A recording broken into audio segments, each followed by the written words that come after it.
मला 2 वर्षानंतर माझ्या मिस्टरांनी सांगितलं का त्यांना कॅन्सर होता म्हणून. हम लढते रहेंगे. कारण आपण काही व्यसन नाही करत, काही नाही, तंबाखू नाही, सिगरेट नाही, दारू नाही, कधीच काही नाही. मग आपल्याला झालं कसं? डावा हात खूप दुखायचा माझा, पेनफुल होतं एकदम. वेळ येते ही कशी येते, ठरून येते का? कसं असतं, आपल्या बॉडीचा आपल्याला अभ्यास असतो. समजा असं एखाद्याने इथं असं हात फिरवताना त्याला असं वाटलं की इथं असं थोडाल्यासारखं झालं रे, कॉन्शियस होतो ना की वो काय झालंय काय नाही. आणि माझ्या बाबतीत असं झालं की मला कधी आयुष्यात सर्दी पण झाली नव्हती हो. 108 सूर्यनमस्कार घालणारी मी, आणि जो झाला तो डायरेक्ट कॅन्सरच झाला.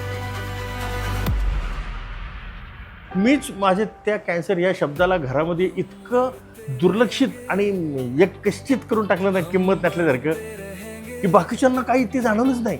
मला माहित होतं की मला कॅन्सरला फाईट करायची म्हणून. ह्या सिच्युएशनमध्ये भीती वाटणं, एन्झायटी, फिअर, इट्स नॉर्मल. आणि मी इथपर्यंत येऊ शकले की मी सगळं स्वतःला सगळं छान छान असं एस्टॅब्लिश करू शकले ह्या आजारानंतर. विश्वास पूरा है विश्वास, हम रोशनी बनेंगे एक दिन.